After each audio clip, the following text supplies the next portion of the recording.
NEET தேர்விலிருந்து தமிழகத்திற்கு விலக்கு வழங்குவது சட்டவிதி மீறலாக இருக்காது என கட்டாய கல்வி உரிமை சட்ட வரைவு குழுக்களில் இடம்பெற்ற கல்வியாளர் அனில் சட்கோபால் தெரிவித்திருக்கிறார். அவரோடு நமது சிறப்பு செய்தியாளர் அபிநயா நடத்திய கலந்துரையாடலை தற்போது பார்க்கலாம். தமிழகத்தில் நீட் சார்ந்த பல்வேறு நகர்வுகள் நிகழ்ந்து கொண்டிருக்கக்கூடிய நிலையில் தேசிய அளவிலான ஒரு கருத்தை பகிர்ந்து கொள்வதற்காக நம்மோடு மத்திய கல்வி ஆலோசனை குழுவில் உறுப்பினராக இருந்த, அது மட்டுமல்லாமல் கட்டாய கல்வி உரிமை சட்டம் உருவான போது அந்த வரைவு குழுவில் இடம்பெற்றிருந்த திரு அனில் சட்கோபால் அவர்கள் நம்மோடு இணைந்திருக்கிறார். அவரோடு பேசலாம். Thanks for joining us, sir. We shall move to the interview. So my first question is, Tamil Nadu governor, when he returned the bill to the government, he quoted that this anti-NEET bill is against the interest of rural and economically poor students. Is it so? No, governor cannot conduct a study. After all, governor does not have access to any administrative system. So the governor has no way to make a statement contravening the inferences and the conclusions drawn by the Justice A.K. Rajan committee, which had access to an entire administrative system of the state, including district bodies and the local panchayat bodies. They had access to all the data. Without having access to data and any administrative mechanism, how can governor make such a loose statement that NEET is for social justice and the proposed bill passed by the state assembly is not in favor of social justice and equality?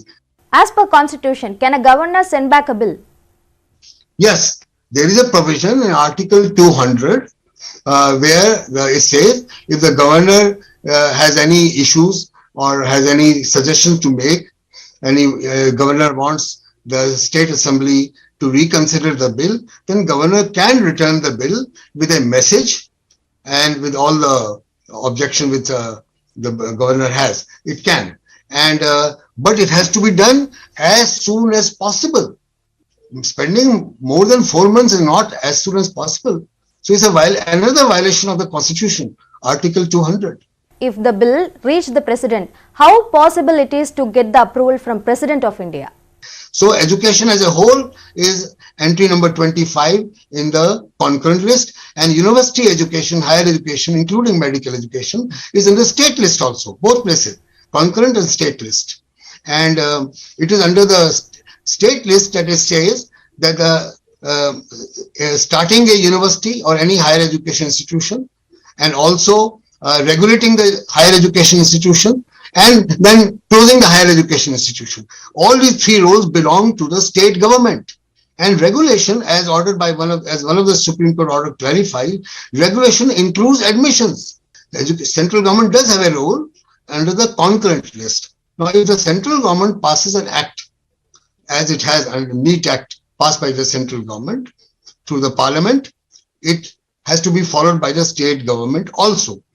But there is a very important judgment given by Supreme Court in a matter which is known as a modern dental college versus Madhya Pradesh state government. It's just a coincidence that I happen to be from Madhya Pradesh, but this matter is about modern dental college versus the state government of Madhya Pradesh. The Supreme Court has ruled, very important ruling, if there's any contradiction between a central act, let us say NEET Act passed by central government, and a state act like the bill being now proposed from the state assembly given to the governor and president for assent. If there's a contradiction between the two, which obviously now there is, the central government can continue with its central act, and the state government is totally entitled and empowered to pass its own act for the state itself, for its own state. The state government can pass. After it is given back to the governor by the assembly, then president will be under moral duty, under moral pressure also, apart from political duty, to give his assent. Of course, he can seek advice from the union cabinet headed by the Honorable Prime Minister. That is between the Honorable Prime Minister and the President, Honorable President. And if the President sent back the bill, what happens then? He cannot. See, there's Article 254. Article 254, sub-clause 2, that has to be read. It is in front of me. It says, law so made by the legislature of such state shall if it has been reserved for the consideration of the President and has received his assent, will prevail in that state, shall prevail in that state. So, in the protest against NEET, Tamil Nadu is alone. Why other states are not opposing this?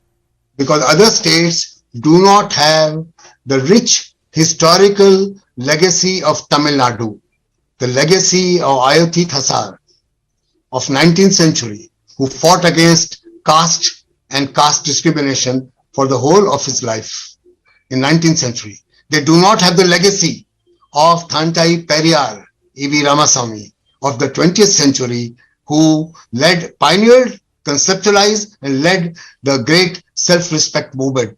You have been with several state and central committees, including the draft committee of Right to Education Act. So, how do you look upon NEET? You see, Right to Education Act is to give a fundamental right. It does not intervene in the education system of different states. The state government continue to have their right to decide what should be the education system in their own state. That was never taken away by Right to Education Act. புதுச்சேரியில் மீன்களை கொண்டு சிற்பங்களை உருவாக்கும் கலைஞர் குபேந்திரன் அனைவரது கவனத்தையும் ஈர்த்திருக்கிறார்.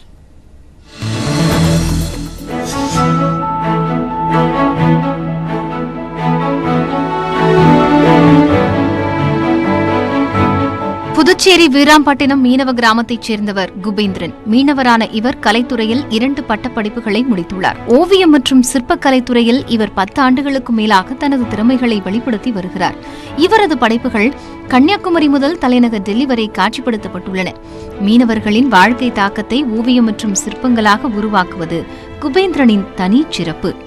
கடலிலிருந்து பிடிக்கப்படும் மீன்களை உரிய முறையில் பதப்படுத்தி சிற்பங்களில் வைத்து சிலை வடிக்கிறார் குபேந்திரன்.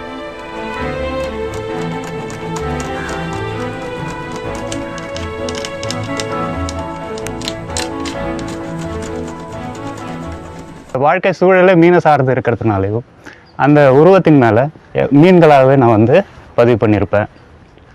அதுதான் இந்த மீன்கள் ஓவியமாக சிற்பமாக உருவாக்குறதுக்கு காரணம்.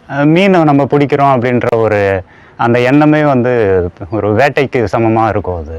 ஸோ அது மனசுக்குள்ளே அது அன்னைக்கு போனோம் தினமும் கிடைக்கலன்னா வறுமை ஆகிட்டா கூட அந்த தைரியமே நம்மளை ஒரு மனசு திருப்தியாக கொடுக்கும். அப்போ அங்கே பார்க்குற அந்த அனுபவம் தான் எனக்கு இந்த மாதிரி ஒரு ஸ்டைல் உருவாக்க காரணம்.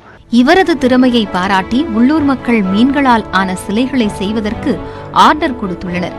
இவருக்கு சரியான அங்கீகாரத்தை அரசு ஏற்படுத்தி தர வேண்டும் என்றும் வீராம்பட்டினம் பகுதி மக்கள் கோரிக்கை விடுத்துள்ளனர். ஓவியங்களை பார்க்குறோம், அது சிற்பமாக தெரியும். இது ஒரு வரலாறையே சொல்றாரு.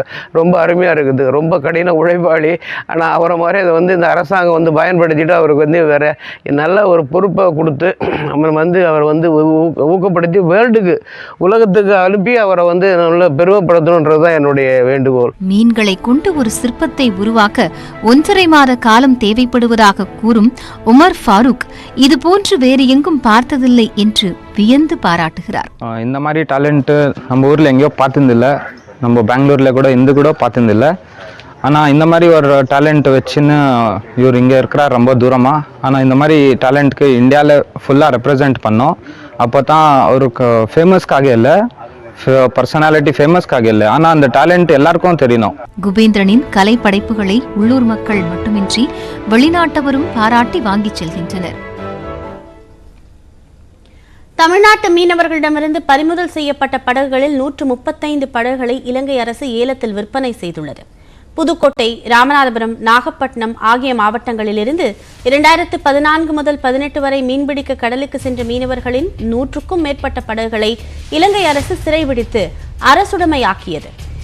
இந்த படகுகளை ஏலமிட உள்ளதாக அண்மையில் இலங்கை அரசு அறிவித்திருந்தது. இதற்கு தமிழக அரசு கடும் கண்டனம் தெரிவித்தது. இந்த நிலையில் உரிய ஆவணங்களின்றி இலங்கை கடற்கரைகளில் நிறுத்தி வைக்கப்பட்ட தமிழக படகுகளை ஏலமிடும் பணிகள் தொடங்கியுள்ளன. அதன்படி யாழ்ப்பாணம் காரை நகரில் நிறுத்தி வைக்கப்பட்டிருந்த 135 இந்திய படகுகள் ஏலத்தில் விற்பனை செய்யப்பட்டன. அவற்றில் 88 அடி நீள மீன்பிடி படகு ஒன்று அதிகபட்சமாக 13,50,000 ரூபாய்க்கு ஏலத்தில் விற்கப்பட்டுள்ளது. ஆரம்ப வைப்புத் தொகையாக ரூபாய் 1000 செலுத்தி 50 நிறுவனங்கள் ஏலத்தில் பங்கேற்றுள்ளன. இலங்கையில் உள்ள 5 துறைமுகங்களில் இந்திய மீனவர்களுக்கு சொந்தமான படகுகள் ஏலம் விடும் பணிகள் நடைபெறுகின்றன.